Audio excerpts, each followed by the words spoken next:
You're listening to Ideal Practice, episode number 205. And today, guys, we are going to move into the second part of my 4-part series on how to hire.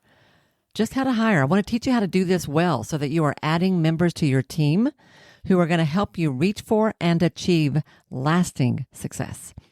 Now, last week, in part 1, we talked about what to do first so that you are crystal clear about the role you want to hire for.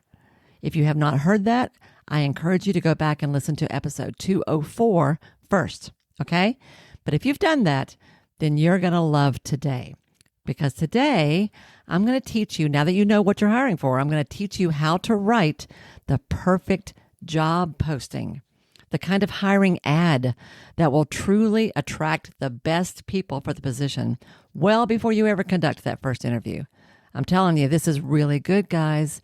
And if you are ready to hire or you think you might be ready soon, you're going to love this. So, stay tuned.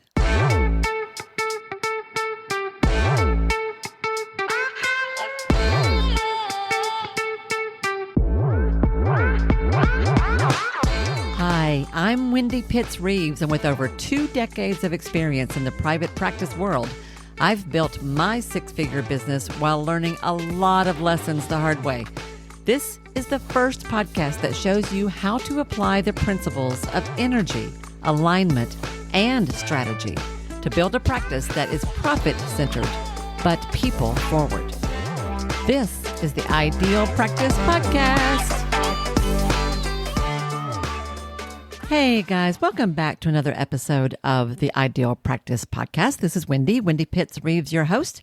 Thank you so much for tuning into another episode. I am thrilled to have you here because if you are here, that tells me that you are one of the folks I have in mind for this 4-part series where I am going deep and giving you really the equivalent of a pretty in-depth training on how to hire, how to add members to your team. For what it's worth, I have hired lots of folks over the years in multiple capacities, and except for 1 or 2 notable exceptions, I have almost never regretted a hire. And the very few times that has happened was when I did not follow my own process. This really does work. It is why I have been so successful. I really have had the best people, and still do, on my team. Now, I do want to reiterate one thing I said last week, which is that as you work your way through what I'm teaching you in this series, I strongly encourage you not to skip anything. Follow it the way I'm going to teach you all the way through, guys, because I'm laying it out this way for a reason. So last week we talked about the first part. This is a 4-part process. I call it the CAST method. Those 4 steps are clarity, attraction, selection, and trust.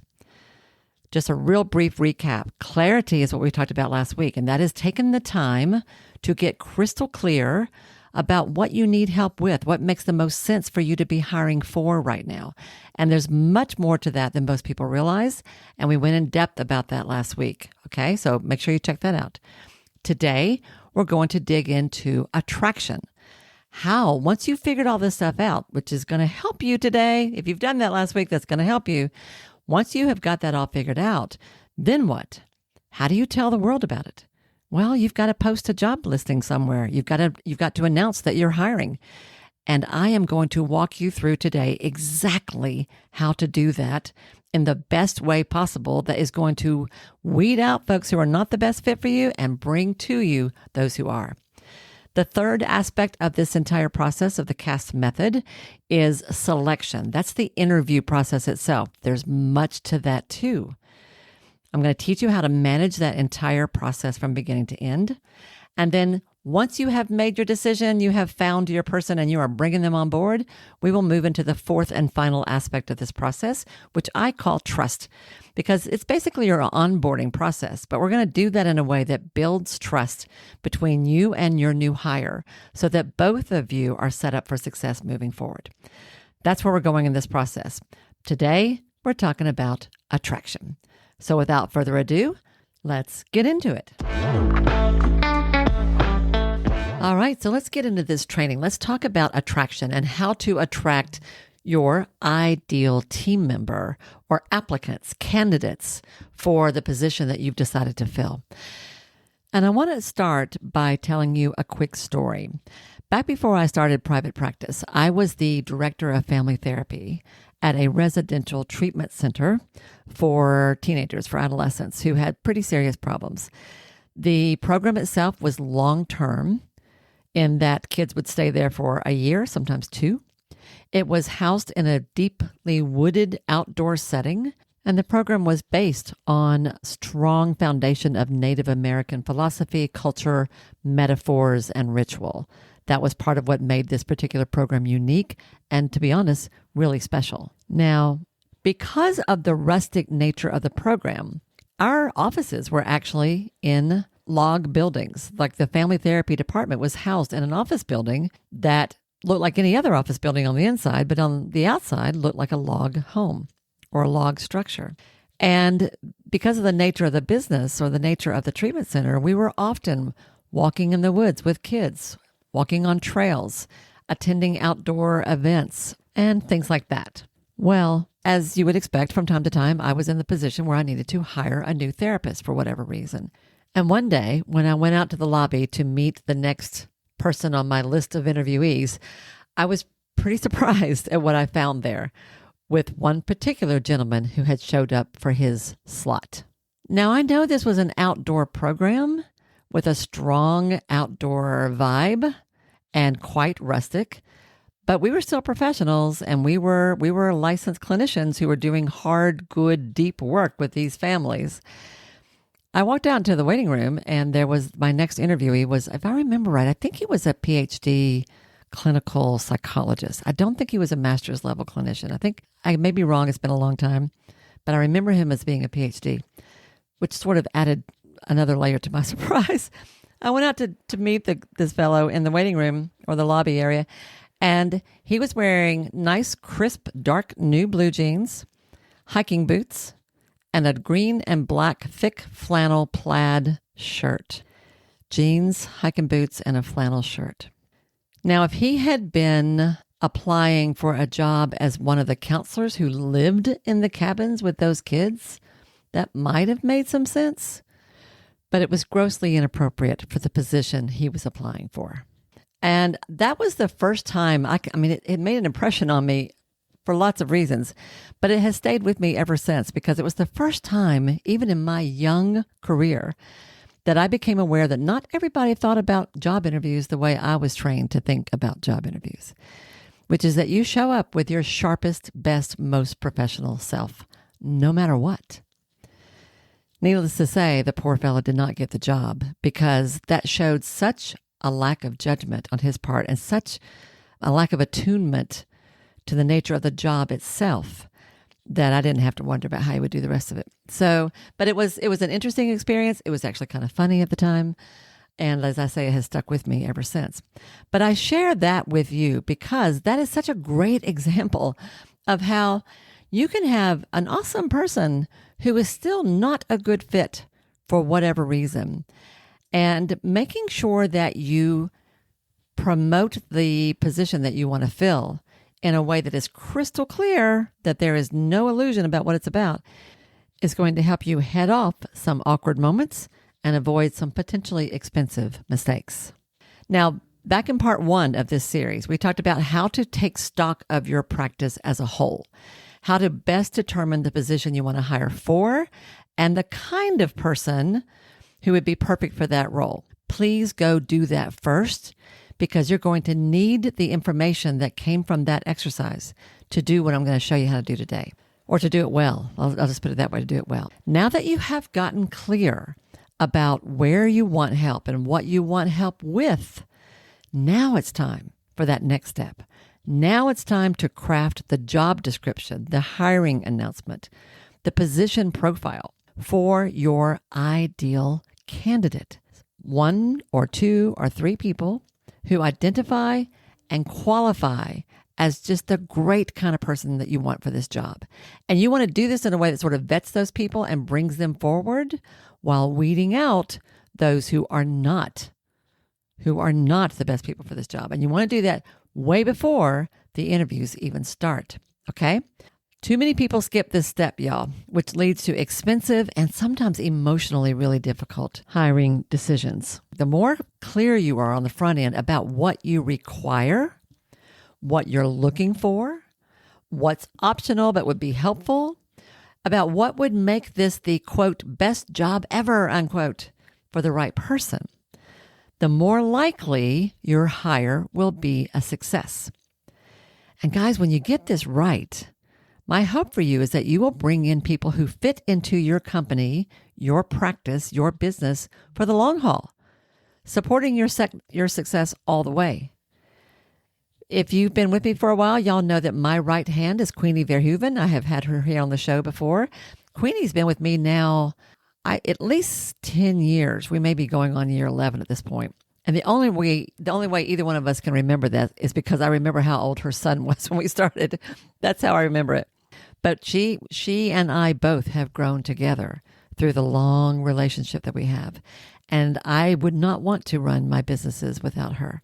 That's what it looks like when you find the right person. So today, you are going to learn how to write a position description, a description of the role that attracts the right people. Because when you do this the way I'm going to show you how to do, your ad will not just be some dry, boring bullet list of duties. It's not just going to be some kind of a checklist. People skim through and go, yep, nope, yep, okay. That's not what it's going to be. This will be the perfect position profile for the kind of human being you are looking for. Before I get into the details here, I'm going to make this easy for you. Because I'm going to take care of you. I'm going to do this every week. I'm going to take care of you. I have created a free worksheet. It's a template. I call it the perfect position profile. It is a template with fill in the blanks, guys, and lots of specific instructions. It is the exact framework that I use every time I hire somebody. And I cannot tell you how excellent this tool is at bringing the right people to you. So I want to tell you that first so that you can go get that, and then you can take what I'm teaching you today and apply it to that worksheet. And I think you're going to love the result that you come up with. You can get that. I'm going to tell you that now. You can download that over at my website, wendypittsreeves.com. Lots of S's in there. wendypittsreeves.com/profile. /profile. Go grab that because I'm going to teach you essentially how to do what that template lays out for you. And when we are done, you're going to be able to create an ad that attracts the right people and honestly encourages the wrong ones to just keep on scrolling. Okay, so that's where we're going. All right, so if you remember from part 1, I covered 5 out of 6 steps in that first episode last week. Today, we're talking about step 6 in this. This is sort of the pre-hiring aspect of this work. All right. So there are, in my mind, there are like sort of 6 steps that go into things before you ever start interviewing. Today is the 6th step, which is creating this profile position that you're going to post online in various places to begin attracting applicants. And we want ideal applicants. You are preparing for the interview process. All right. If you follow my lead here, your job posting will stand out from everybody else. And it's going to have 4 parts. We're going to do this in a specific way because when you do this the way I'm going to show you, great hiring begins with great filtering. And this way of doing things that I'm about to talk you through will weed folks out. This will filter out the people that are not a good fit, but it will, you're going to like what's left. All right. So there are 4 aspects to this. We're going to talk about the position that's needed. We're going to talk about the duties that are involved. We're going to talk about the desired and or required skills and expertise. Then we're going to talk about preferred qualifications. Oh my gosh, I said there's 4. There's actually 5 aspects to this because then we're going to talk about their call to action and what happens next. Okay? So there are 5. I was thinking there's 4. There's actually 5 sections to this beautiful, exquisite, brilliant way of writing a job description you can post online to attract people. All right, so let's get into it. Part 1 is the position itself. the position that is needed. I want you to write an opening paragraph. This is narrative form that describes in clear terms exactly the kind of person you're looking for, who is and who is not a good fit for your company, your business, and this position. And guys, don't write this in corporate speak.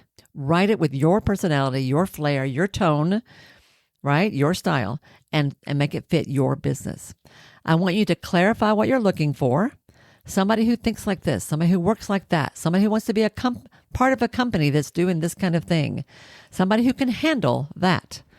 I want you to clarify what you're looking for, and I'll give you an example of this in a minute. And then I want you to write what I think of as the magic sentence, which is the ideal candidate for this position would be perfect for this if. You would be perfect for this job if. Now, I have pulled up for myself an example. I pulled up my own sample the last time I was advertising for help. The last position I hired was a podcast editor who I wanted to help me with the audio editing of these episodes. Not because I can't do it, I can, but because it takes a long time. And so in this section where I was describing the position, I said, this is an ideal position for a creative and well-organized, because those two things are opposites, creative and well-organized, hardworking person who can thrive as part of a small but mighty team that cares deeply about doing good work in the world. That's my opening statement for a podcast editor. I described the podcast itself and who I served, and then I said I am seeking an experienced podcast editor who is bright, tech-savvy, focused, and someone who has the desire to grow with me and help me take this work to the next level.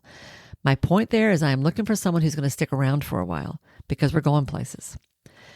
And then I said, I'm looking for a team member who comes with, quote, batteries included, unquote, who doesn't require a lot of micromanagement.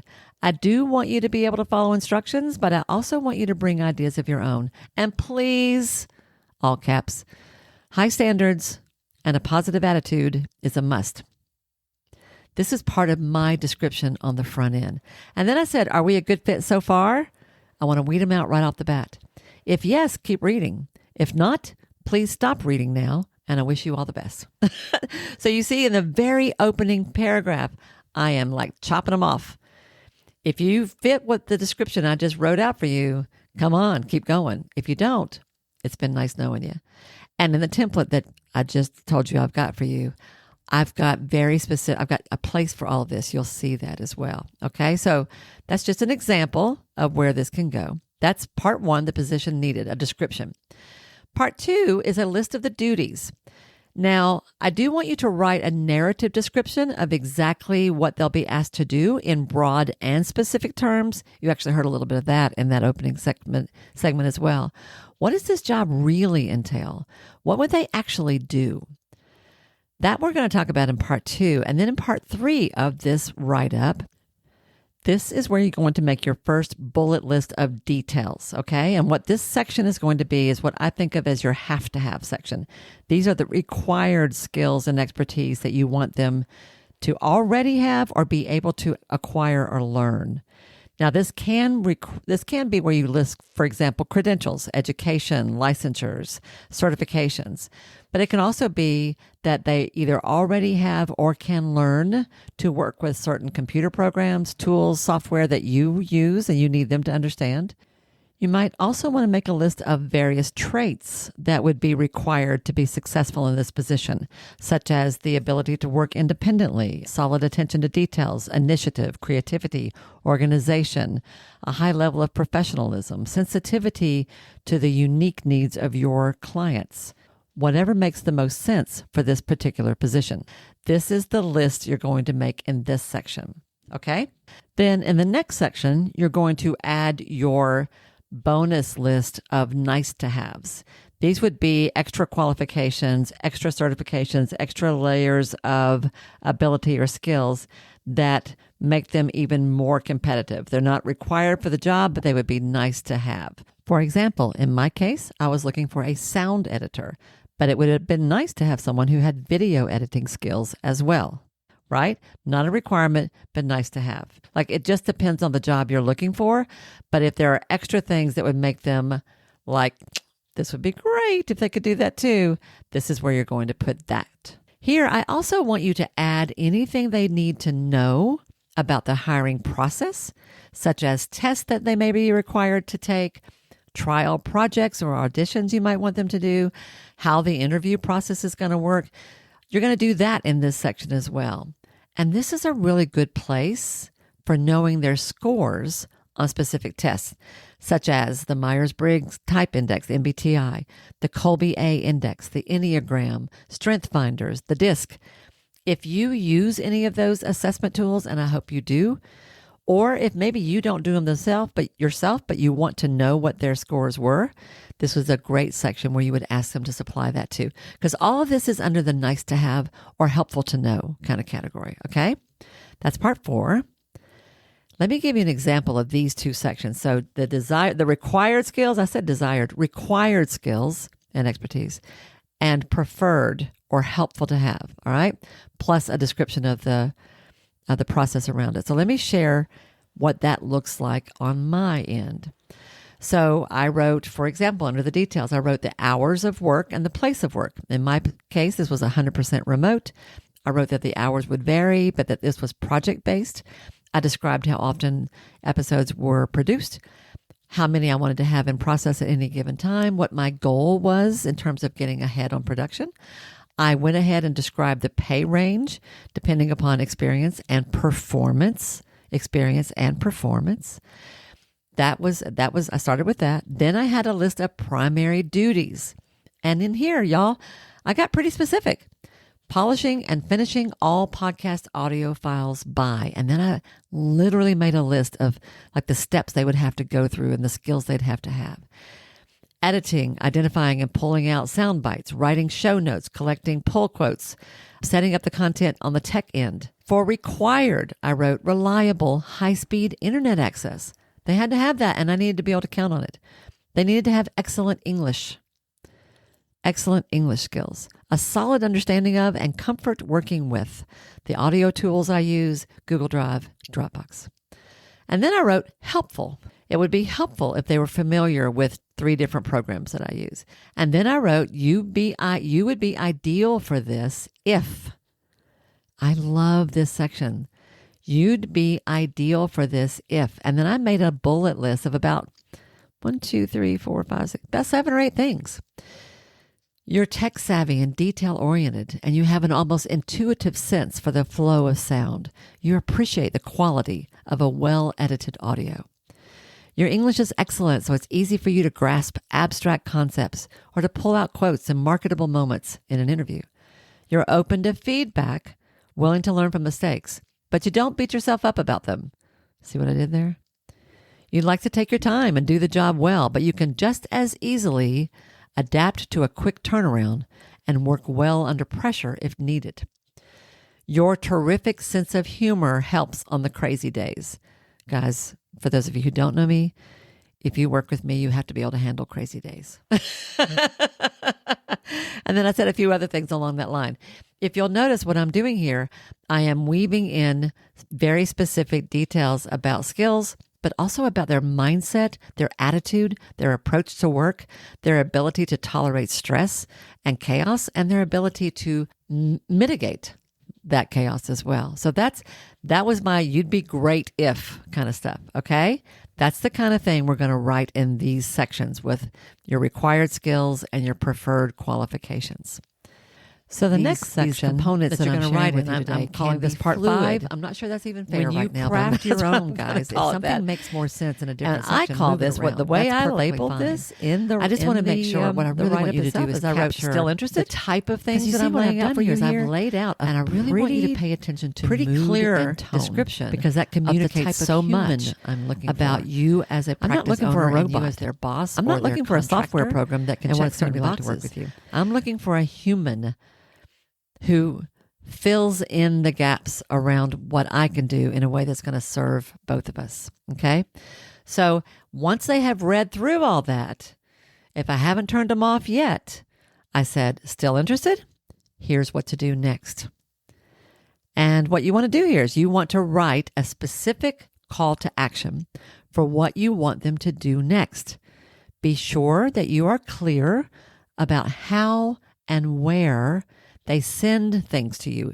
If you are asking them to send you paperwork, fill out a form, provide a sample of their work, etc., make sure they know exactly how to do that, what you want and where you want it sent, and what the process is. And tell them what to expect next from you.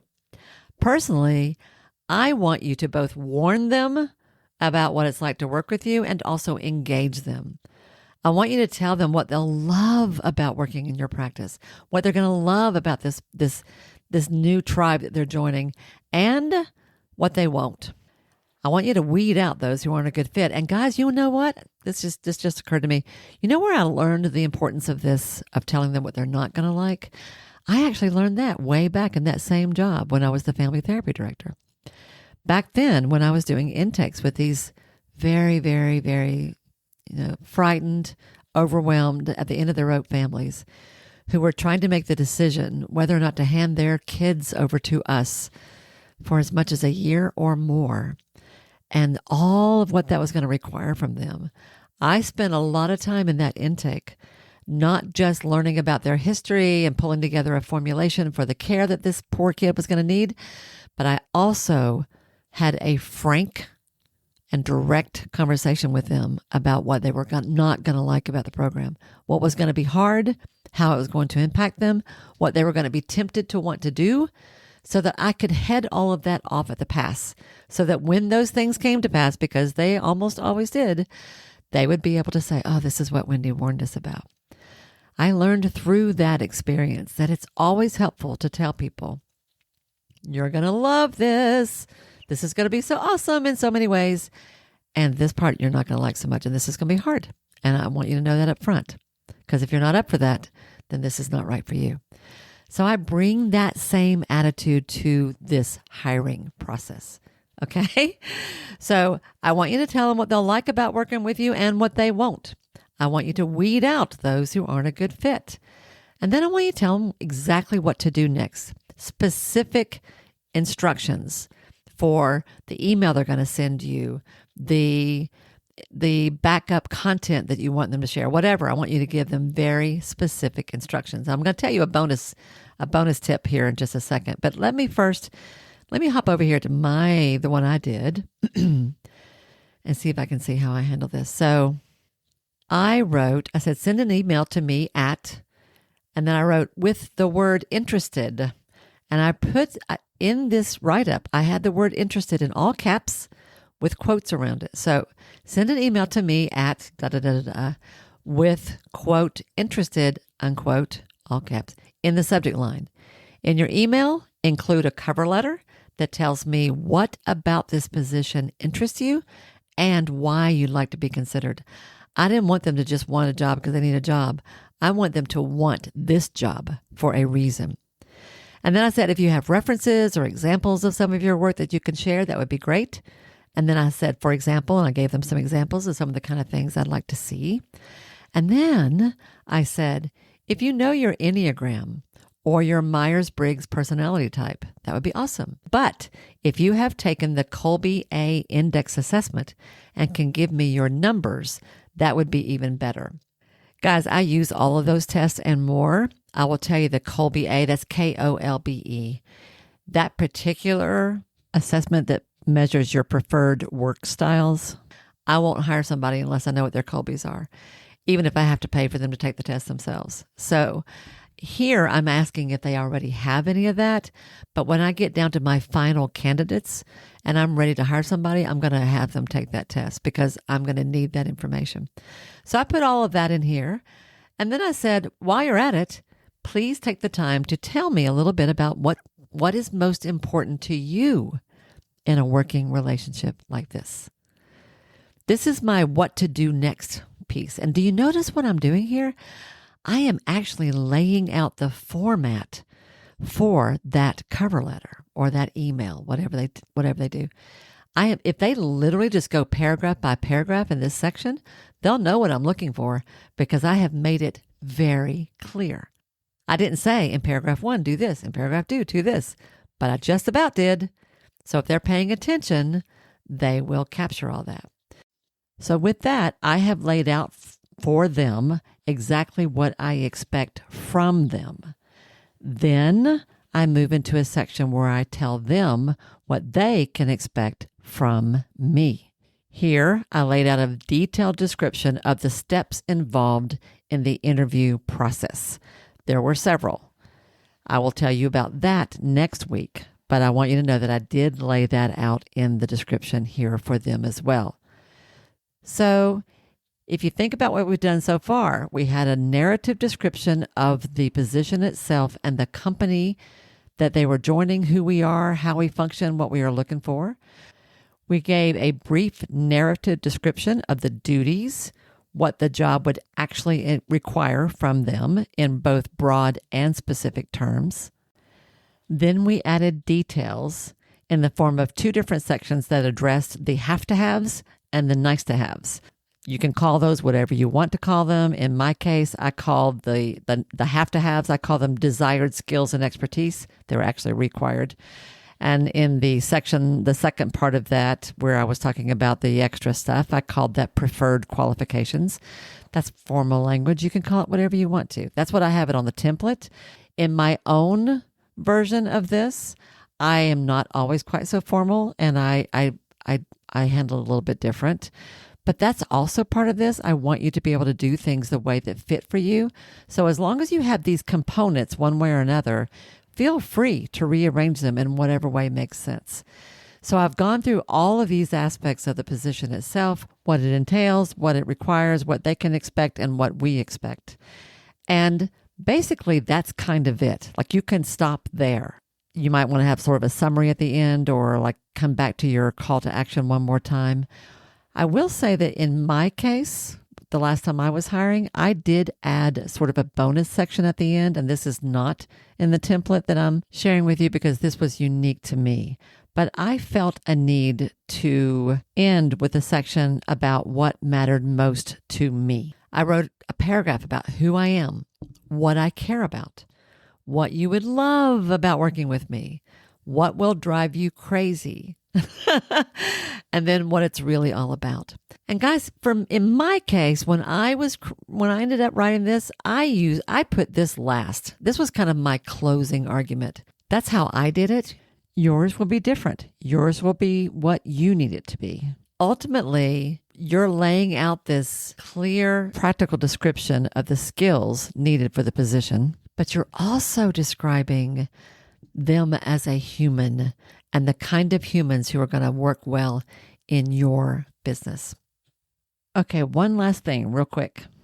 I do want to go back briefly to one thing I said I was going to give you a tip about, which is sort of a bonus tip, and that is when you are giving them instructions on how to apply, think about adding or embedding some very subtle instruction that would be easy to miss unless they are paying close attention. In this case, I told them to use a specific word in the subject line in their reply, and I wrote it a certain way in the description because that was an indication to me of how closely they were following my instructions. That tells you something about the way they work as well. So I have just walked you through that template. When you go download the tool that I have for you, I think a lot of it will make even more sense for you. Okay. As I told you, I did not hire the guy in the flannel shirt, but you know what I did do back then? I ended up hiring someone else who on paper would not have seemed qualified. This was a therapist who had grown up in deep poverty and whose educational background was quite challenging. So their writing skills were limited, and they knew that, and they told me that during the interview. I hired them because the other drivers for that position were very strong, and that clinician ended up becoming one of the best therapists in the department. I never regretted that hire. And that too is an example that what you think is going to make an ideal candidate may be very different than what you expect. All right. I hope this makes sense for you. I hope I'm opening your eyes a little bit and kind of got you thinking a little bit about some of the richer aspects of a good position description, because when you do it the way I'm telling you here today, you're going to bring people to you that are like, I don't know who this is, but I want to work with these people. Like that's what you want. That's what you want. So don't forget to go get that worksheet. Go to wendypittsreeves.com/profile to download your perfect position profile template. Use that it's just a guide, guys. Do it the way you want to. Make this fit you. These are just suggestions. Hopefully you get the gist of it because I think you'll love the results. I was blown away by the quality of the applicants I got last time around. It ended up being difficult to choose when it came to who to hire. And that's the kind of problem you want to have, right? Yeah, that's the kind of problem you want to have. All right, everybody, that's what I've got for you for today. Next week, we're going to talk about selection. We've gone from clarity to attraction to selection. Next week, we're going to get into the interview process itself. And that's going to be fun too. All right, y'all, have an awesome week. And I will see you next time right here on the Ideal Practice Podcast. Bye now. Hey, y'all. If this program has become important to you, if Ideal Practice matters, it would mean so much to me if you'd be willing to take just a minute to do one or two of the following things. First of all, would you follow or subscribe to the show here at Ideal Practice? Following me helps you because you'll never miss an episode, but it helps me as well for all kinds of reasons. To do that, all you have to do is go to the show page for Ideal Practice on Apple Podcasts or Spotify or wherever you listen to podcasts.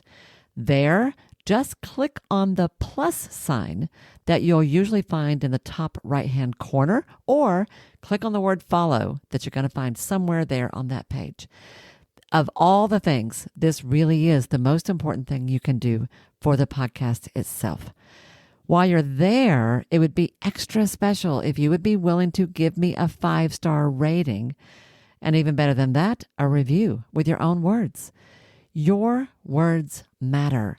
And when you write what you feel, what you think, you uplift and encourage others. And I love that. If you want to go a step further than that, take your favorite episode or two, one of the ones that has meant a lot to you, and share it with a friend. Could you do one or two of those things for me? I promise I will love you forever. You guys matter to me, and I value your support more than I can possibly say. Thank you, sweet friend, for anything you can do to help me out and support the show. I'll see you again soon.